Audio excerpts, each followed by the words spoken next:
people who knowingly infect their partners with HIV to be charged with attempted murder has been called draconian. The 3 Durban women who've all been infected by the same man are seeking legal recourse, which could make it the first case of its kind in South Africa. Chantal has the full story. Betrayal in a love relationship is a bitter pill to swallow. But for 3 women in Durban, finding out that a lover knowingly infected them with HIV has left them reeling and often at death's door. I looked like one of these people in these concentration camps. That's how thin I was. I was very sick. I thought I was going to die. Joy McDonald is one of 3 women infected by the same man. She met Brad, not his real name, in March 2007. He came to do some work on my sister's house. The 2 hit it off, and Joy invited him for dinner the following week. One thing led to another. We became sexual. Did you ever ask Brad about his status? No, I didn't. I wanted to, but felt uncomfortable asking.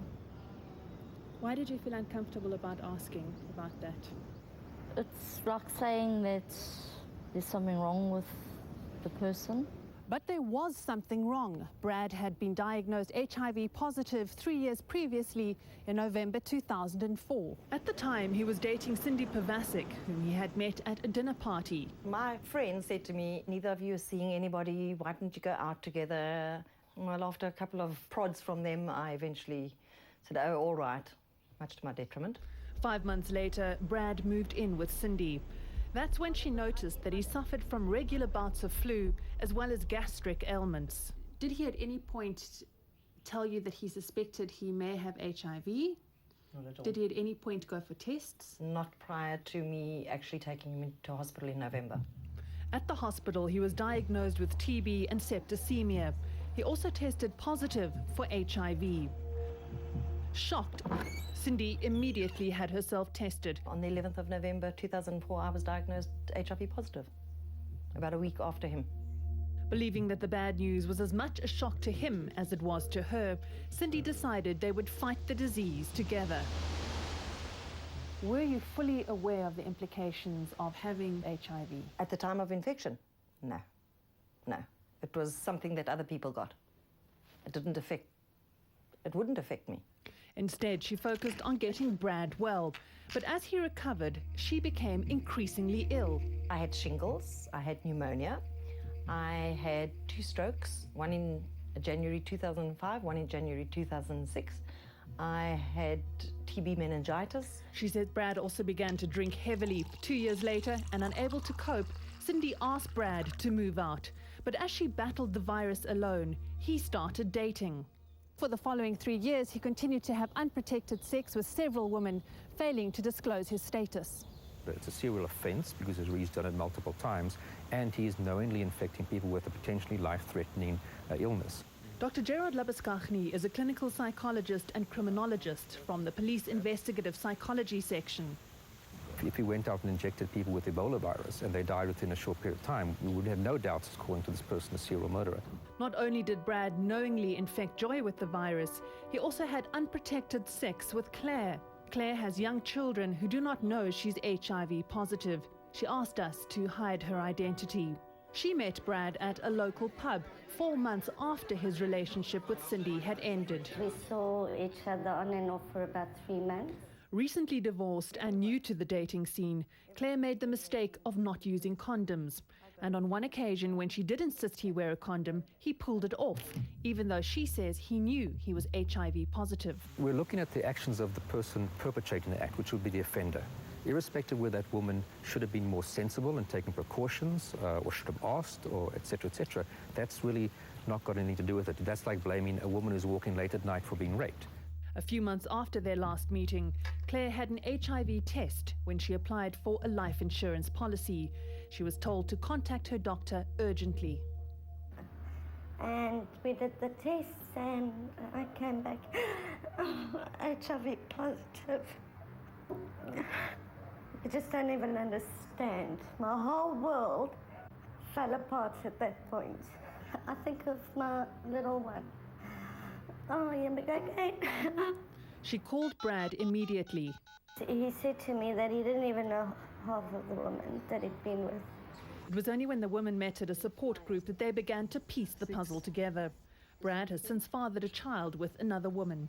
Will you be laying charges against him? The ladies that were infected after me are the people that need to lay their charge.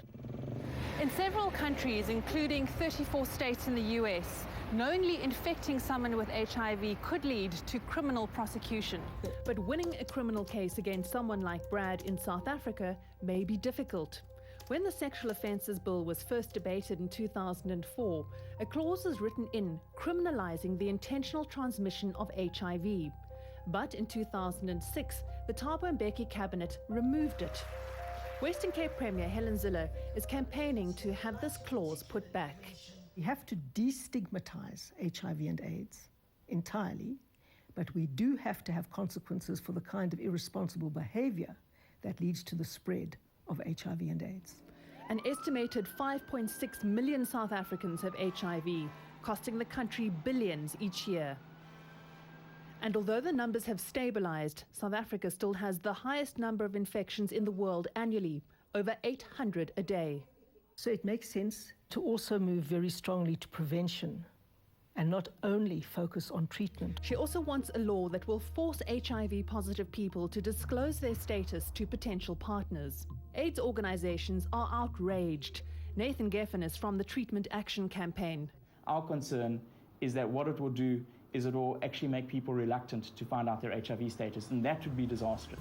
And if people don't get tested, they won't know to take ARVs, opening the door to infection. People who are on treatment, their viral load goes right down. Science has shown that people with undetectable viral loads are much, much less likely to transmit the virus. He's adamant that it's a complex, private and moral issue and not a legal one. If someone knows their status and they knowingly infect somebody else, is that right or wrong? Of course it's wrong. But I want to emphasize that the case that you've described is very different, I think, from the situation of, let's say, you today go and get an HIV test and you find out you're positive, you're in absolute shock, you go home tonight, you're too scared to tell your partner, you end up having sex, maybe you don't use a condom because you've never used a condom with this particular partner before.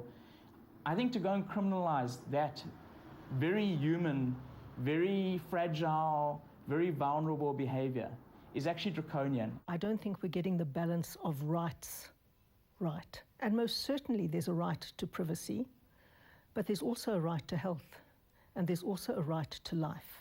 That partner has rights as well.